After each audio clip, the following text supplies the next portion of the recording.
नमस्कार दोस्तों। आज मैं आपको बताऊंगा कि आरबीआई जो रेपो रेट चेंज करती है उससे आपके होम लोन की इंटरेस्ट कैसे इफेक्ट होती है। आपने देखो कई बार न्यूज़ों में सुना होगा कि आरबीआई ने रेपो रेट कम कर दी तो आपके होम लोन की इंटरेस्ट रेट कम हो जाएगी और अब आपको कम बाहर पड़ेगा। इसको बिल्कुल डिटेल में समझते हैं एग्जाम्पल के साथ कि कैसे क्या इफेक्ट होगा। ज़्यादा अगर रेपो रेट इंक्रीज होगी तो क्या होगा, डिक्रीज होगा तो क्या होगा। सबसे पहले आप ये ग्राफ देखिए। ये ग्राफ रिप्रेजेंट करता है रेपो रेट को 2019 से लेके दिसंबर 2024 तक जो रेपो रेट बनी।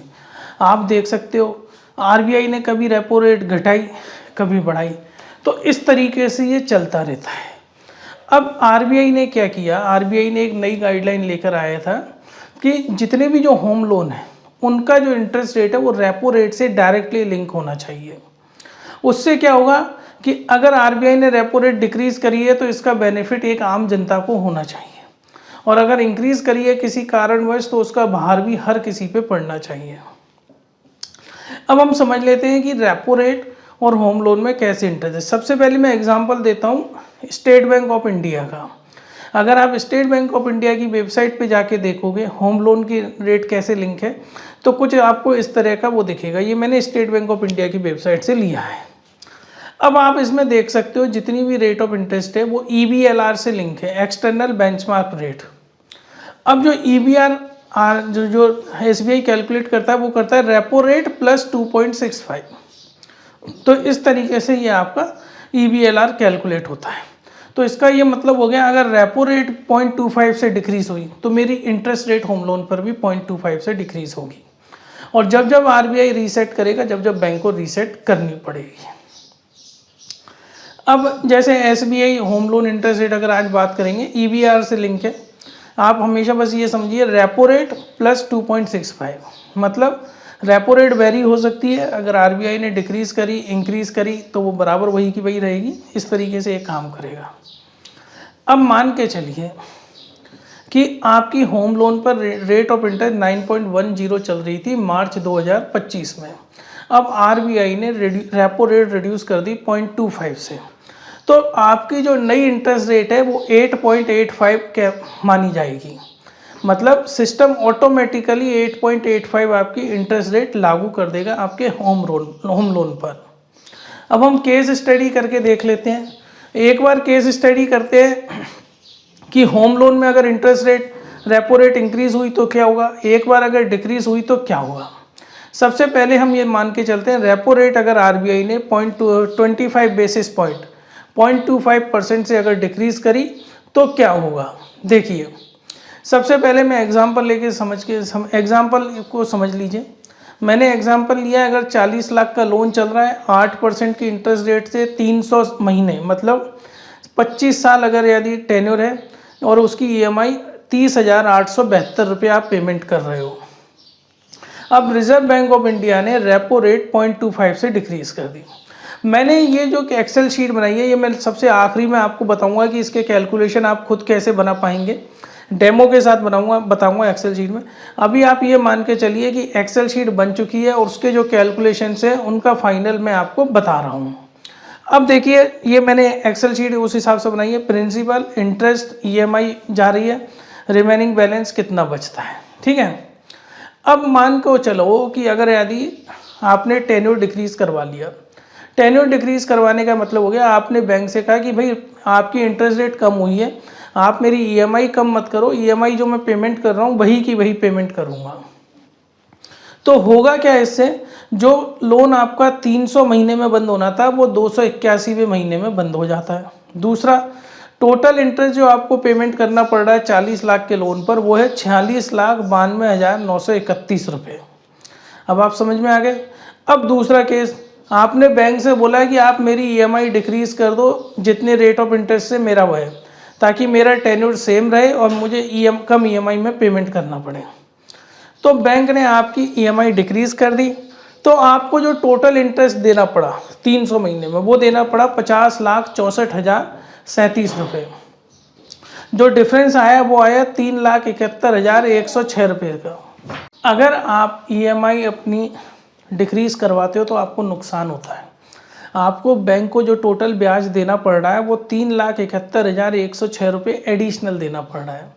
तो ये डिसीजन अब आप ले सकते हो कि अगर यदि रेपो रेट कम करी तो आपको अपना इंटरेस्ट कम करवाना है, नहीं आपको अपनी ईएमआई कम करवानी है या नहीं। हो सकता है अगर आपके पास इनकम एक्स्ट्रा आ रही हो तो आप ईएमआई को सेम रहने दो। अगर आप कंस्ट्रेन में चल रहे हो, फाइनेंशियल कंस्ट्रेन में, आपको लगता है कि थोड़ी ईएमआई कम हो जाएगी तो मुझे थोड़ा रिलीफ मिलेगा तो रिलीफ करवा लेना। ये आपकी इंडिविजुअल चॉइस है, लेकिन चॉइस करने के पहले आपको ये पता होना चाहिए कि इसके इम्प्लीकेशंस क्या क्या होंगे। क्योंकि कई लोग ये रहते हैं कि यार अगर मैं ईएमआई सेम रखूँगा मेरा टेन्योर जल्दी बंद हो जाएगा, मैं रिलैक्स हो जाऊँगा, मेरा घर फ्री हो जाएगा, तो वो आपकी चॉइस है। अब हम दूसरा केस स्टडी कर लेते हैं जिसके अंदर रिजर्व बैंक ऑफ इंडिया ने रेपो रेट हाइक कर दी 25 बेसिस पॉइंट से। अब इस केस में क्या होगा, देखो इस केस में दो वही एग्जांपल लेके चलते हैं हम कि 40 लाख का लोन चल रहा था 8% से, टेन्योर 300 महीने और ईएमआई 30,872 रुपये। अब जब हाइक करी जाती है रेपो रेट तो आपके पास दो चॉइस देता है बैंक कि या तो आप अपनी ईएमआई इंक्रीज करवाओ या फिर अपना टेन्योर इंक्रीज कराओ, ईएमआई सेम रखनी है। तो दोनों के लिए क्या क्या इम्प्लीकेशंस है वो मैं देख लेता हूँ। मान के चलो इन केस आपने कहा कि सर मेरा तो आप टेन्योर इंक्रीज कर दीजिए, ईएमआई मेरी सेम रखिए, तो इस केस में क्या हो जाएगा, जो आपका टोटल टेन्योर आएगा वो आएगा 323 महीने। मतलब जो लोन 300 महीने में बंद होना था वो 323 महीने में बंद होगा। टोटल इंटरेस्ट जो आपको पेमेंट करना पड़ेगा वो करना पड़ेगा 55,77,566 रुपये। ये हो गया टेन्योर इंक्रीज का। आपने कहा सर मेरी तो ईएमआई इंक्रीज कर दीजिए, टेन्योर सेम रखिए, तो इस केस में आपको टोटल इंटरेस्ट पेमेंट करना पड़ेगा 54,61,405 रुपये। टोटल जो डिफरेंस आएगा वो आएगा 1,16,161 रुपये का। मतलब 1,16,161 रुपये का आपको बेनिफिट होगा अगर आप ईएमआई इंक्रीज कराएंगे तो। बेनिफिट तो नहीं बोल सकता, लेकिन यह है कि उतना कम आपको इंटरेस्ट देना पड़ेगा बजाय टेन्योर इंक्रीज करने के। तो इस वाले केस में ये डिसीजन भी आपके ऊपर है कि अगर आप एक्स्ट्रा ईएमआई नहीं दे सकते, आप सोचते हैं फाइनेंशियल बर्डन कम रहे, टेन्योर इंक्रीज हो जाए, वो कर सकते हो। अगर आप सोचते हो कि यार मैं थोड़ा एडिशनल दे सकता हूँ ईएमआई, तो आपका टेन्योर सेम रहेगा, इंटरेस्ट की आपकी थोड़ी बचत हो जाएगी।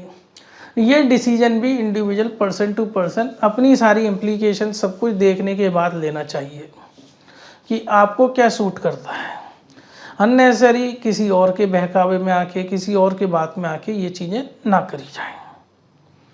डिसीजन बिल्कुल प्योरली आपका खुद का होना चाहिए।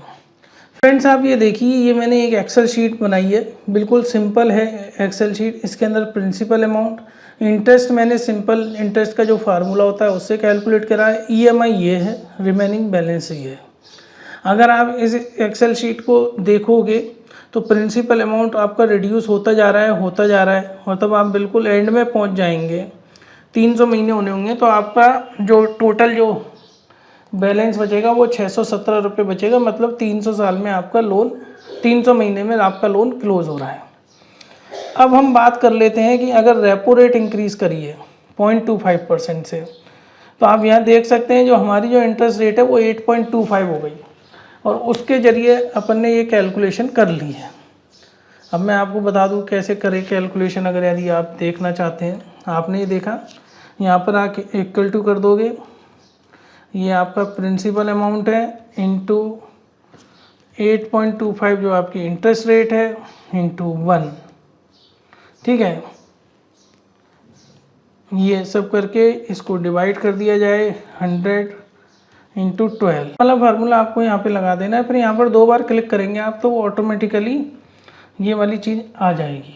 तो इस तरह अब आप ये देख सकते हैं कि यहाँ पर हमने क्या किया है कि ईएमआई इंक्रीज़ कर दी है, तो हमारा लोन 300 महीने में ही बंद हो रहा है।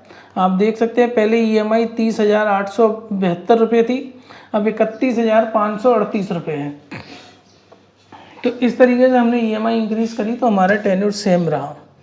अब हम बात कर लेते हैं कि हम अगर हमारी ईएमआई वही 30,872 रखते हैं, यहाँ पर मैंने वही कैलकुलेशन कर लिया, तो अगर आप नीचे जाके देखोगे एक्सेल शीट में तो आप देखोगे ये वाला लोन 323वें महीने में बंद होता है। मतलब आपको 23 महीने का एक्सेस पेमेंट करना पड़ जाता है। 23 महीने तक आप अपनी एक्स्ट्रा EMI देते रहते हो बैंक को। अब मैं दूसरा केस डिस्कस कर लेता हूँ जिसके अंदर कि भाई हमारी रेपो रेट कम हो गई। रेपो रेट कम हो गई तो आप ये देख सकते हैं, ये सिंपल सा फार्मूला है जो लगाया गया है यहाँ पर। मैं इसको यहाँ पर आप भी को लगा सकते हो, कैसे लगा सकते हो मैं बता देता हूँ आपको। आपको करना है इक्वल टू, यहाँ पर आपने ब्रैकेट लगा देना है, प्रिंसिपल अमाउंट ले लेना है, टेन्योर 1 ले लेना है। जो इंटरेस्ट रेट थी आपकी वो 7.75 हो गई, जो कि पहले उतनी थी। यहाँ पर आपको वो कर लेना है।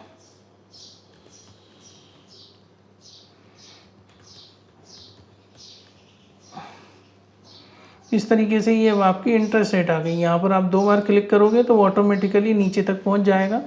तो आप देख सकते हैं जब इंटरेस्ट रेट कम हुई तो ये कम हुआ। अब आप नीचे जाके देखोगे, चूँकि हमने यहाँ पर क्या किया है कि EMI रिड्यूस कर दी है। EMI जो हमारी जो नॉर्मल केस में आ रही थी 30,872 रुपये, वो हमने 30,213 कर दी ताकि हमारा टेन्योर 300 महीने रहे। तो इस तरीके से आप ये देख सकते हैं 300 रुपये महीने में जाके ये लोन क्लोज हो जाता है। अब अगर यदि हम सोचते हैं कि हम हमारा टेन्योर ही डिक्रीज़ कर दें, EMI जो 30,872 रुपये हम जो नॉर्मल में दे रहे थे वो ही दें, आप देख सकते हैं अगर वो सेम रखनी है आपको तो यहाँ पर इंटरेस्ट का फार्मूला वही 7.75 से कैलकुलेट करना है। तो आप नीचे देखोगे कि ये वाला लोन 281वें महीने में ही जाके क्लोज हो जाता है। मतलब आपको कितने का फ़ायदा होता है, 19 महीने पहले ही ये जल्दी बंद हो जाता है। तो इस तरह के सिंपल कैलकुलेशन है, आप इस एक्सेल शीट में कर सकते हैं। मैंने इस एक्सेल शीट का लिंक नीचे डिस्क्रिप्शन में भी दिया हुआ है, वहाँ से भी आप डायरेक्टली डाउनलोड करके देख सकते हैं। फ्रेंड्स, अगर आपको होम लोन चाहिए आप हमसे कांटेक्ट कर सकते हैं। हम आपको लोएस्ट इंटरेस्ट रेट पे होम लोन दिलाएंगे। हम पैन इंडिया होम लोन दिलाते हैं और स्पेशली जयपुर में तो सबसे ज़्यादा। और दूसरा, अगर आप किसी और की फ़ाइल हमें जयपुर राजस्थान में रेफ़र करेंगे होम लोन की, हम आपको अच्छा खासा कमीशन देंगे। तो फ्रेंड्स, मेरा वीडियो देखने के लिए धन्यवाद।